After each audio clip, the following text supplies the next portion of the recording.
আসসালামু আলাইকুম। সবাইকে সাদর আমন্ত্রণ। রমজানে এই পবিত্র রমজানে রেভিনি হেলথের বিশেষ আয়োজনে আপনাদের স্বাগত জানাচ্ছি। আমি ডাক্তার মোহাম্মদ শাহিদুর রহমান। আর পুরোটা অনুষ্ঠানে আপনাদের সাথে আমরা আজকে আলোচনা করব গরমে রোজাদারের স্বাস্থ্য নিয়ে। আপনারা জানেন প্রতি রবি, মঙ্গল এবং বৃহস্পতিবার আমাদের এই অনুষ্ঠানটি সরাসরি সম্প্রচারিত হয়ে থাকে। আজকে আমাদের অনুষ্ঠানে আমাদের স্টুডিওতে আমাদের সাথে যোগ দিবেন ডাক্তার ওয়াহিদ আহমেদ, উনি সহকারী অধ্যাপক, কর্নেল মালিক মেডিকেল কলেজ। আসসালামু আলাইকুম স্যার, কেমন আছেন? ওয়ালাইকুম আসসালাম। ভালো, আপনি কেমন আছেন? জি স্যার, ভালো আছি। সুধী দর্শক, আপনারা শুধু আমাদের সাথেই থাকবেন ব্যাপারটি এমন নয়। আপনারা অবশ্যই বিভিন্ন প্রশ্ন করে আমাদের অনুষ্ঠানটিকে সমৃদ্ধ করবেন এবং অনুষ্ঠানটি শেয়ার করে আশা করি আপনারা আমাদের সাথে থাকবেন। স্যার, এই যে রমজানে আমরা জানি যে প্রচন্ড গরম পড়েছে এবার। তো এই গরমে রোজাদারদের আসলে রোজা রাখার ক্ষেত্রে কি কি সমস্যার সম্মুখীন হতে পারে, এই ব্যাপারটা নিয়ে যদি একটু আলোকপাত করতেন। ধন্যবাদ। আসলে আমরা যদি স্বাভাবিকভাবে দেখি, আসলে রোজার কিছু আসলে উপকারী দিক আছে। যেমন রোজা আসলে আমরা যখন আসলে সারাদিন রোজা রাখি, এটা আসলে ডিটক্সিফাই করতে সাহায্য করে আমাদের বডি নরমালি। কিন্তু এবারের রোজা যেমন এবার অনেক গরম পড়েছে, সাথে সাথে আসলে দিন অনেক লম্বা। সেক্ষেত্রে আমাদের যেটা সমস্যা হয়, আসলে আমরা এখানে আসলে ডিহাইড্রেটেড হয়ে যাওয়ার সম্ভাবনা থাকে এবং আমাদের ইলেকট্রোলাইট মানে শরীরে বিভিন্ন ধরনের লবণের মানে তারতম্য ঘটে এবং আমরা ডিহাইড্রেটেড হই। এটা বিশেষ করে যেসব রোগীদের আসলে ডায়াবেটিক, হাইপারটেনসিভ কিংবা আগে থেকে কিডনির সমস্যা আছে, কিংবা এরকম রোগীরা এইরকম রোগীদের ক্ষেত্রে তারা যদি রোজা রাখতে চান এবং রোজা রাখেন, তাদের ক্ষেত্রে আসলে সমস্যা হতে পারে আর কি।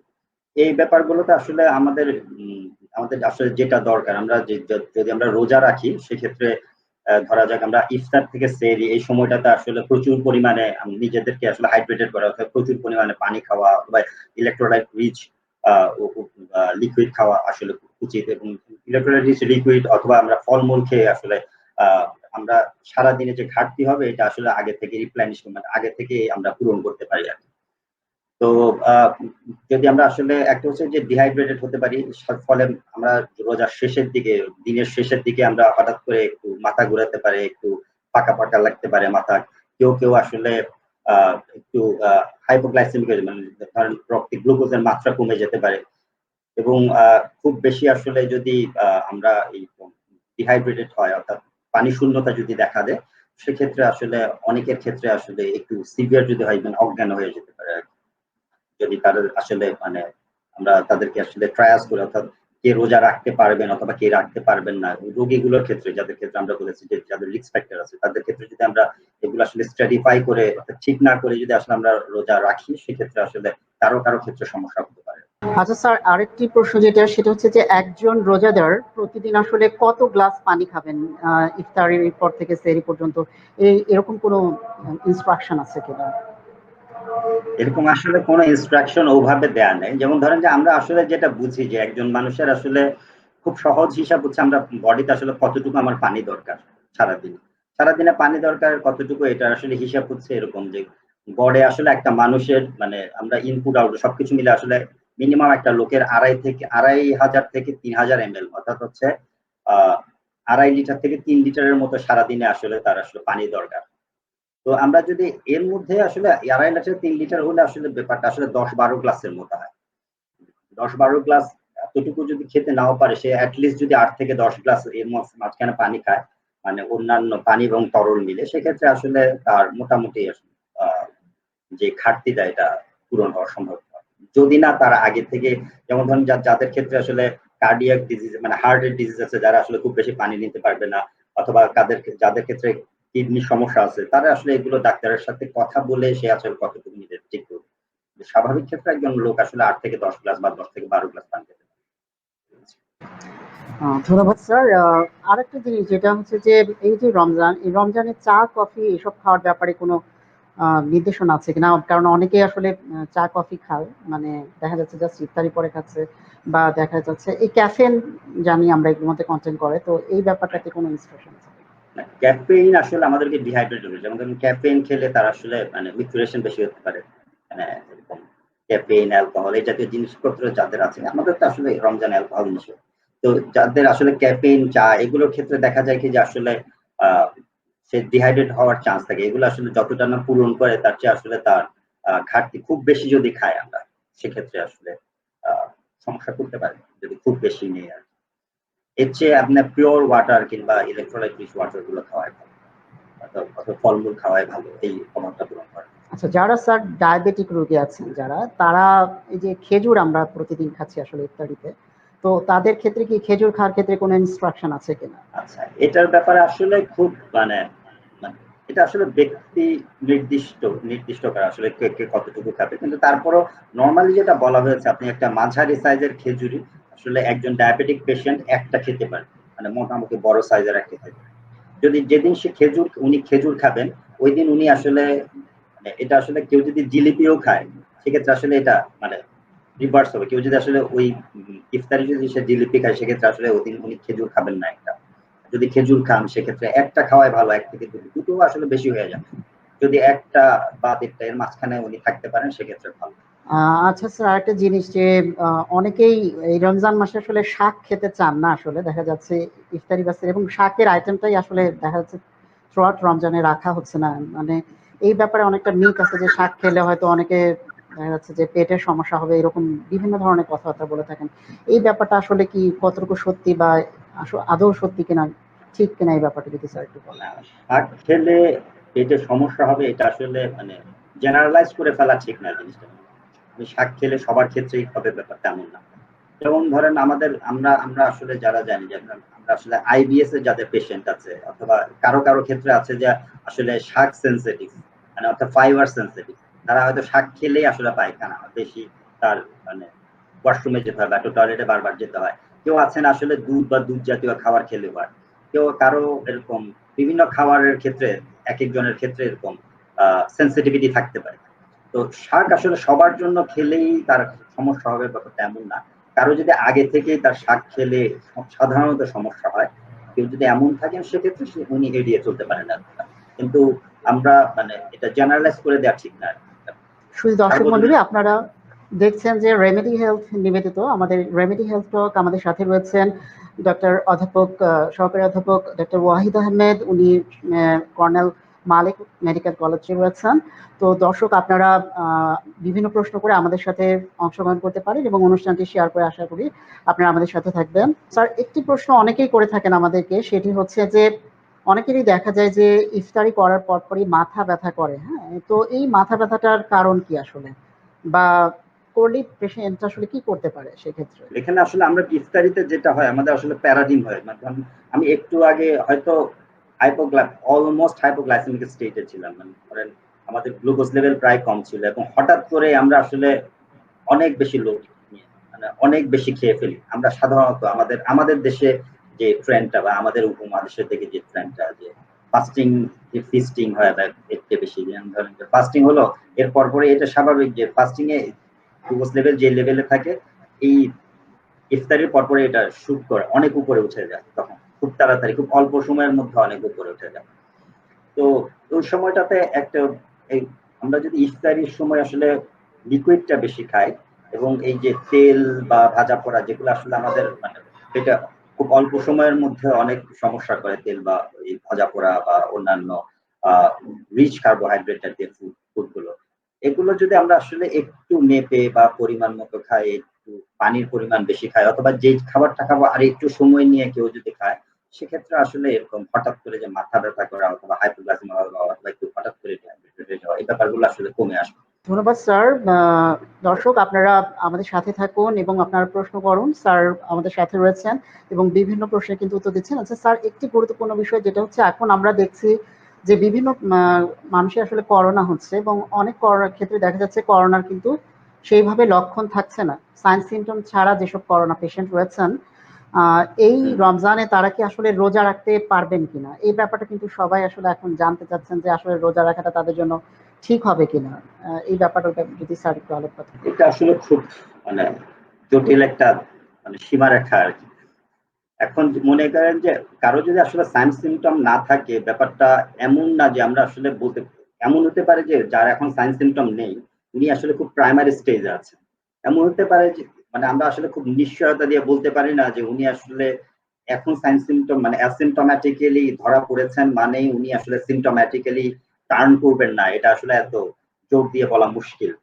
সেক্ষেত্রে আসলে যদি উনি কোনো ধরনের অসুবিধা বোধ করেন, যেমন ধরেন যে আমরা সাধারণত যেটা বলি যে আহ, যদি কোনো অসুবিধা বোধ না করেন, অর্থাৎ অন্য প্যারামিটার গুলো যদি ওনার ভালো থাকে, আমরা যে মানে অ্যাসিমটোম্যাটিক হলো আমরা যেমন সি রিঅ্যাক্টিভ প্রোটিন বা ইনফ্লামেটরি মার্কার গুলো কেমন আছে এগুলো দেখতে চাই।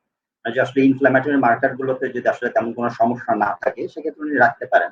কিন্তু যে কোনো ধরেন আমরা যেটা বলি যে অ্যাসিমটোম্যাটিক হোক বা মাইল্ড সিমটোম্যাটিক হোক, ওনাদের ক্ষেত্রে যে ব্যাপারগুলো খেয়াল রাখার দরকার আছে, যেমন ধরেন যে ওনার যাই হোক ওনাকে রেগুলারলি ওনার পালস অক্সিমিটার দিয়ে ব্লাড অক্সিজেন লেভেল দেখা, ওনার আসলে মানে অন্য সময় যে এক্সারশন লেভেল ছিল ফ্যাটিগিবিলিটি অর্থাৎ অল্পতেই মানে হাঁপিয়ে যাওয়ার যে ব্যাপারটা, এটা যদি হঠাৎ করে আসে, আগে উনি হয়তো ওয়াশরুমে 10 স্টেপ হাঁটলে কোনো অসুবিধা হতো না, অথবা 10 স্টেপ অথবা 20 স্টেপ হেঁটে ওয়াশরুমে গেলেন বা আসলেন কোনো অসুবিধা হতো না, এখন হয়তো একটু অসুবিধা বোধ করছেন এরকম কিছু।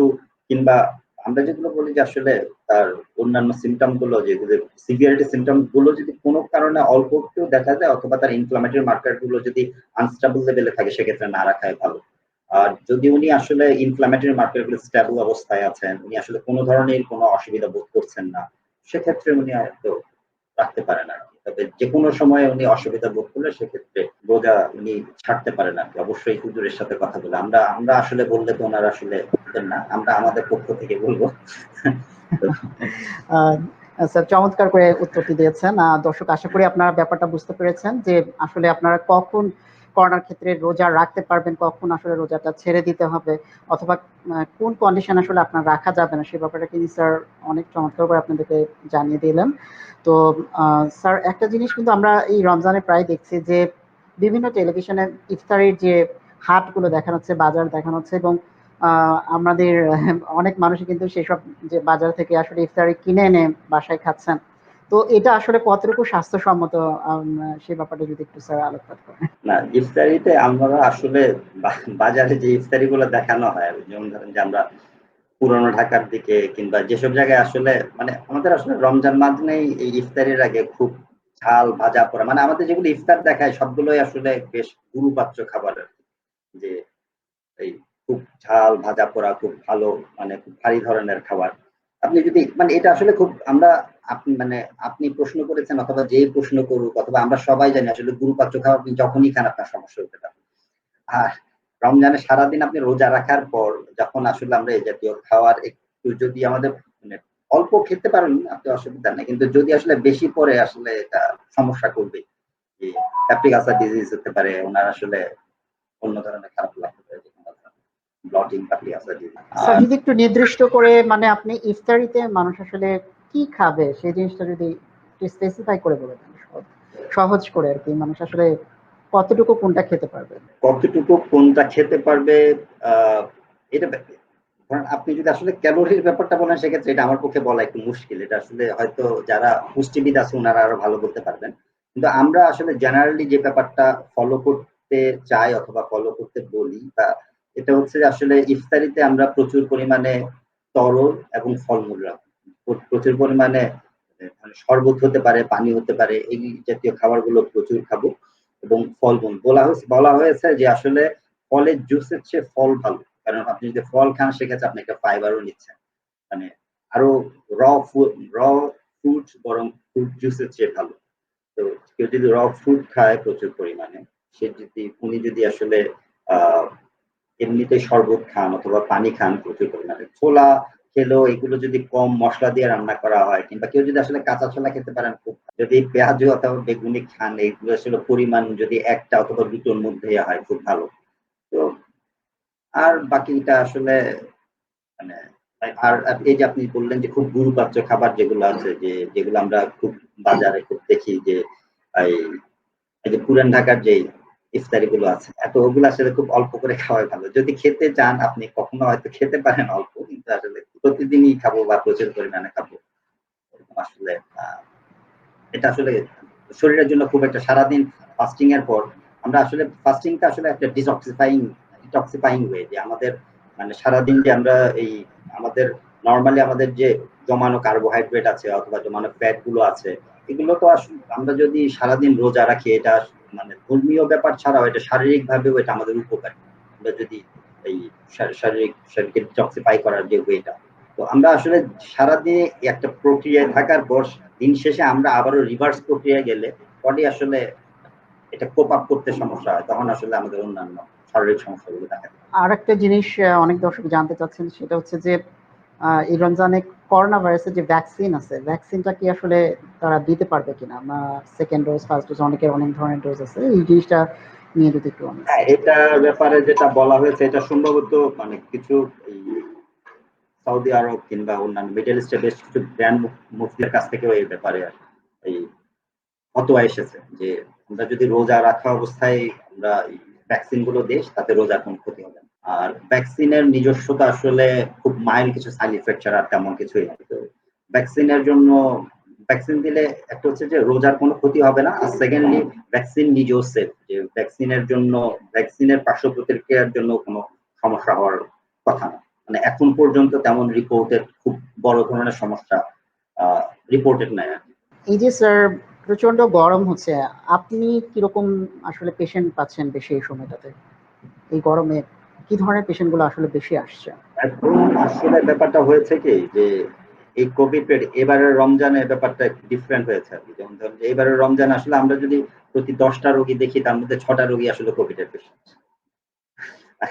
যাই দেখছি মানে দেখা যাচ্ছে সে যে সিমটম নিয়ে আসুক, মানুষজন হয়তো জ্বর, এবারে আপনিও বলেছেন যে এবার সেকেন্ড ওয়েভে আসলে আমাদের সিমটম গুলো এই পুরোপুরি আগের মতো, যেমন ফার্স্ট ওয়েভে আমরা যেমন দেখেছি জ্বর সর্দি কাশি নিয়ে এসেছে, এখন অনেক সময় দেখা গেছে যে আগে জ্বরের কথা বলছেই না, অথবা হয়তো খুব হালকা জ্বর ছিল উনি খেয়ালই করেননি, আমরা বেশ কয়েকবার জিজ্ঞেস করার পর উনি হয়তো বলছেন হ্যাঁ আসলে জ্বর ভাবছিল, হয়তো হয়তো অল্প সময়ের জন্য সর্দি ছিল, লোকজন আছে ফ্যাটিগিবিলিটি নিয়ে আসছে, মানে খুব বেশি দুর্বল বোধ করছে, বা হালকা কাশি ছিল, এটা দেখা যাচ্ছে ম্যাক্সিমামটা আসলে দুর্বল বোধ করছে, পাতলা বা এরকম জিআই সিমটম মানে পাতলা পায়খানা নিয়ে আসছে, তার অন্যান্য একটু আনইউজুয়াল সিমটম গুলো নিয়ে আসছে। এবং এখন যেটা দেখা যাচ্ছে যে মানে একটা পেশেন্টের আসলে স্যাচুরেশন দেখা গেল নরমালি তার মানে 80-র কাছাকাছি চলে এসেছে, তারপরও আগে আমরা প্রথমবার আমরা যেমন দেখেছি আসলে 90-র নিচে গেলেও মানুষ অনেক অনেক এক্সস্টেড হয়ে যেত, ইভেন 80 নিয়ে আসছে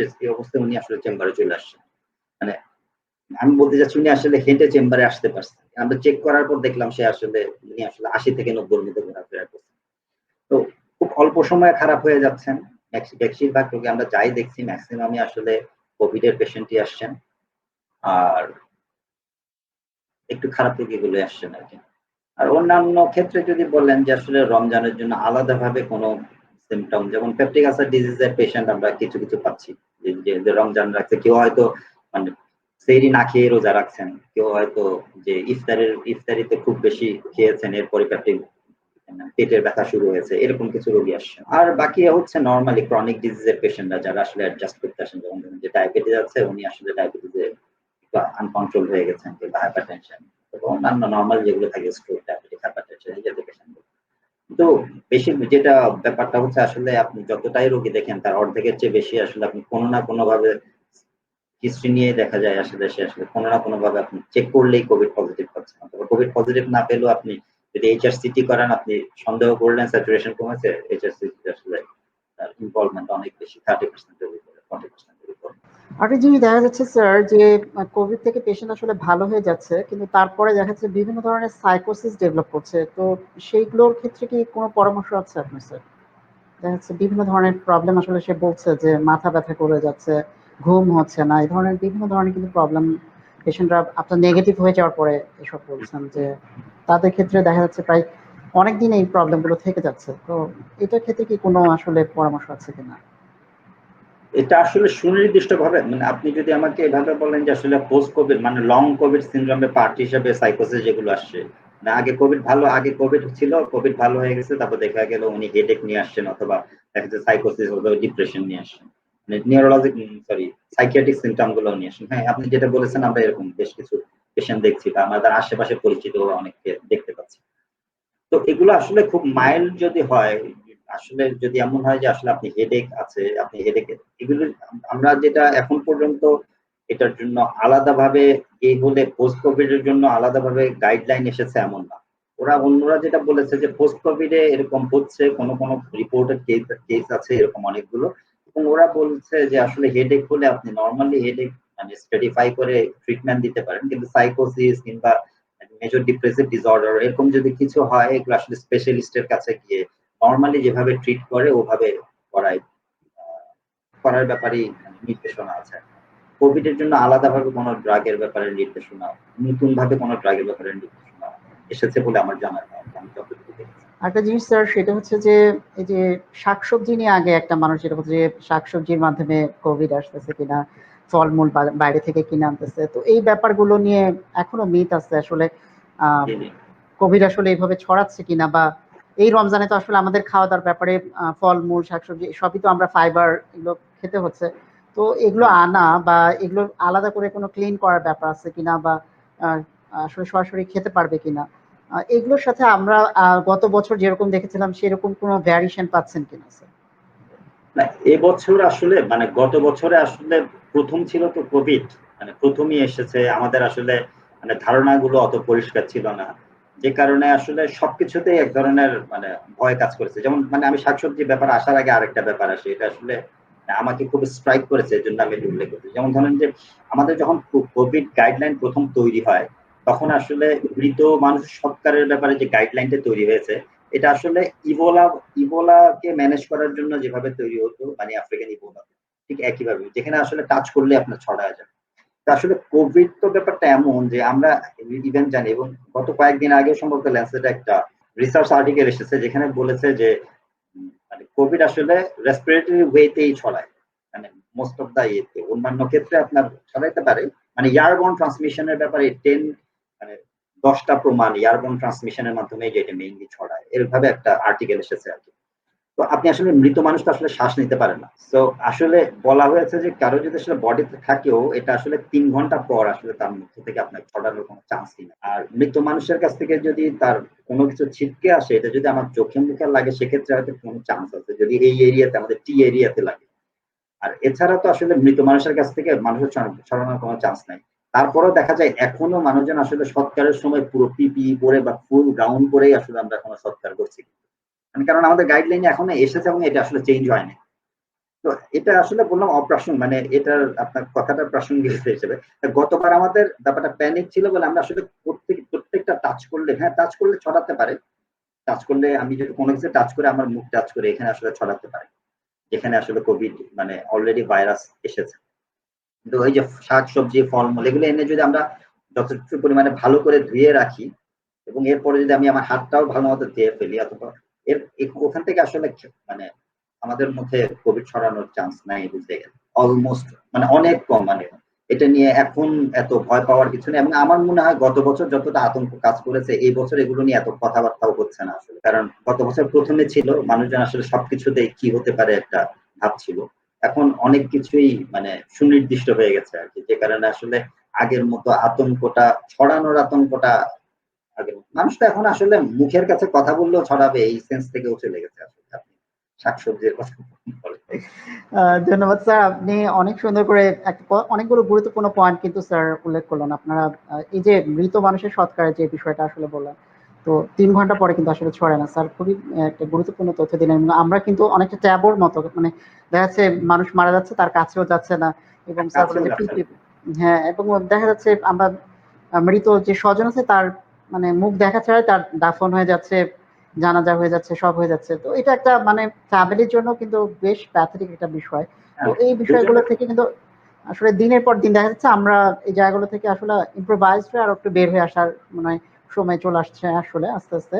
তো এইটা এগুলো আরো একটু পরিষ্কার করা দরকার আমার মতে, যে ব্যাপারটা। হ্যাঁ, এই জিনিসটা কিন্তু বেশ গুরুত্বপূর্ণ একটা পয়েন্ট উনি বললেন।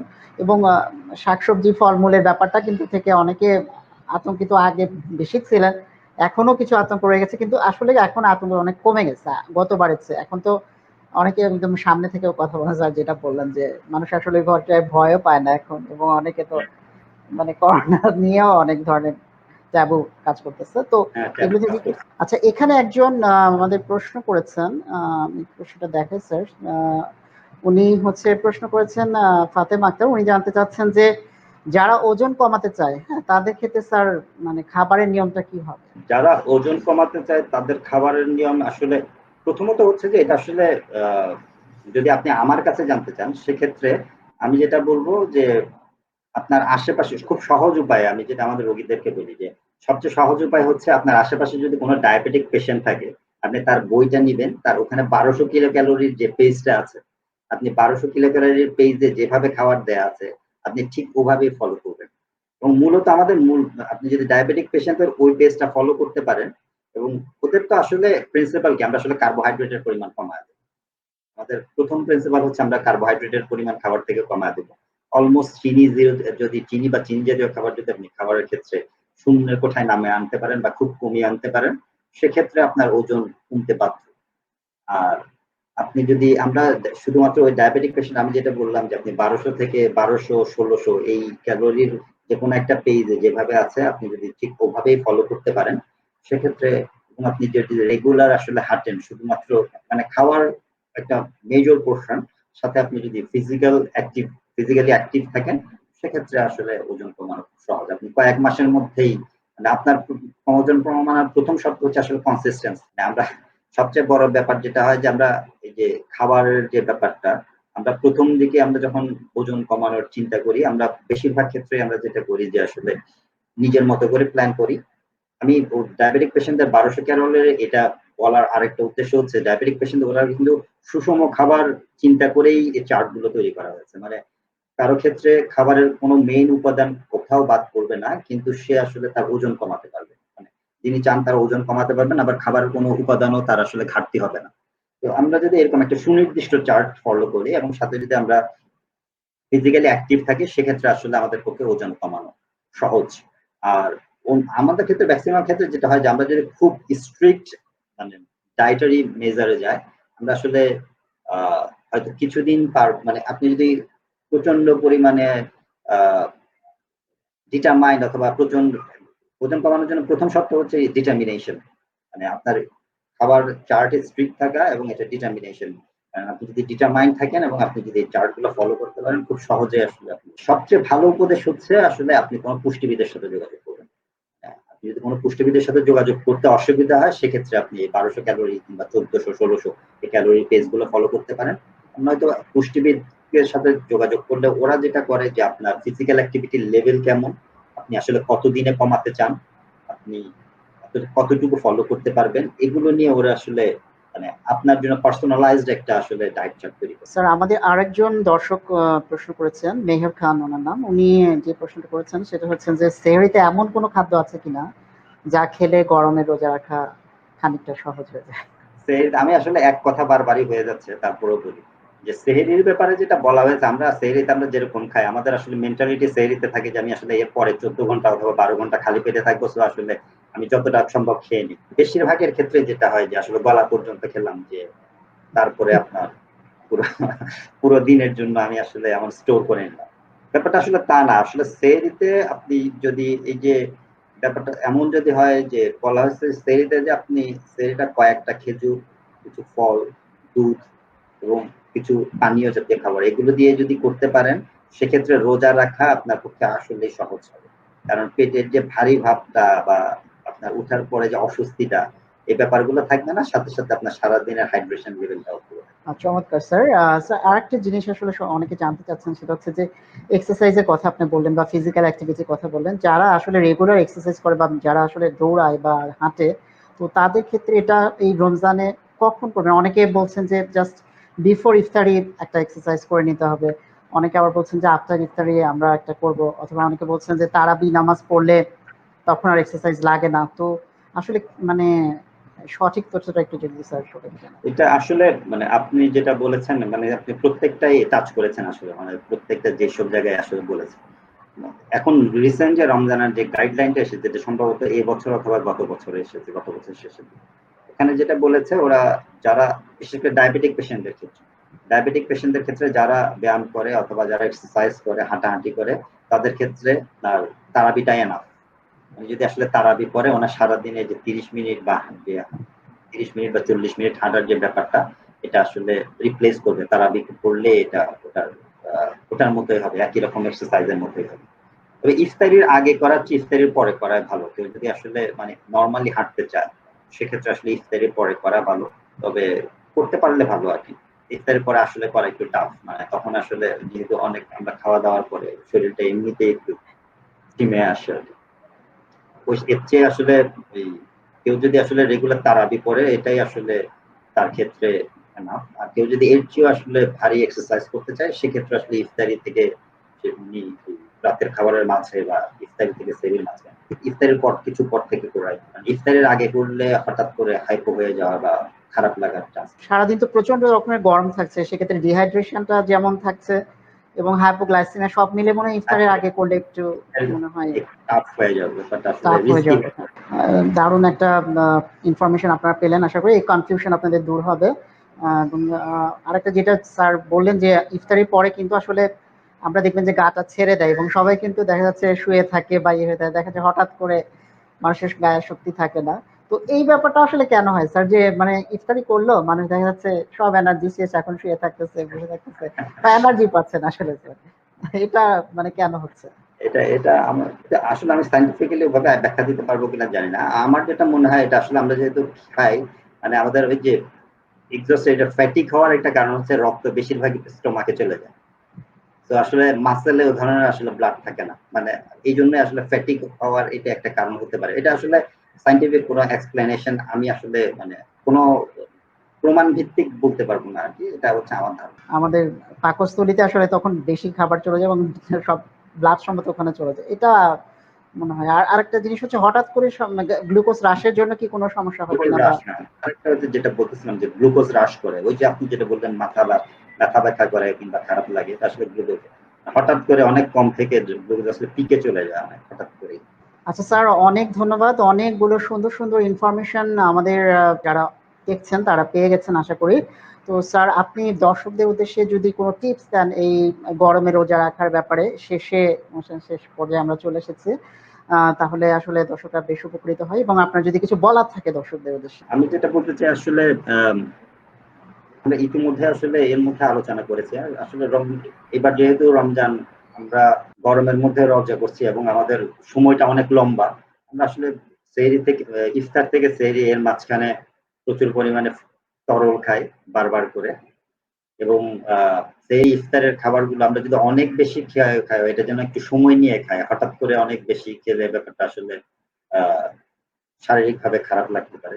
আমরা একেবারে না খেয়ে কখনো রোজা রাখবো এই ব্যাপারটা যেন না করি। আর আরেকটা যেটা বলতে চাই আসলে যে কোভিড এর ব্যাপারে যে আসলে আমরা সবাই আসলে স্বাস্থ্য বিধিগুলো মেনে চলি, আসলে মাস্ক পরি, নিজস্ব সামাজিক দূরত্ব মেনে চলি এবং যে পরিবেশগত যে রেসপিরেটরি এটিকেট যেগুলো আছে এগুলো মেনে চলি এবং ঘরে থাকি, সুস্থ থাকি এবং যদি আমাদের কোনো চিকিৎসার প্রয়োজন হয় ঘরে থেকেই আমরা ডাক্তারের সাথে যতটুকু খুব প্রয়োজন ছাড়া বাসা থেকে বের না হয় এবং আ যে কাজগুলো আসলে বাসা থেকে করাই সম্ভব ওগুলো বাসা থেকেই করি।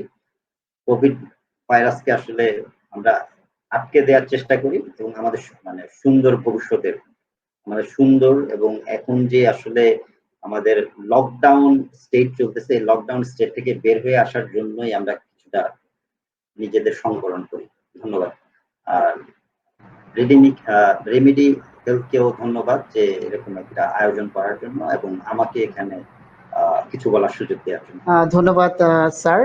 আমাদের সাথে আজকে পুরো অনুষ্ঠানটার সময় জুড়ে ছিলেন ডক্টর ওয়াহিদ আহমেদ, উনি সহকারী অধ্যাপক, কর্নেল মালেক মেডিকেল কলেজ। স্যার অনেক সুন্দরভাবে আপনাদের বিভিন্ন প্রশ্নের উত্তর দিয়েছেন এবং আপনাদেরকে সঠিক তথ্যটি জানানোর চেষ্টা করেছে।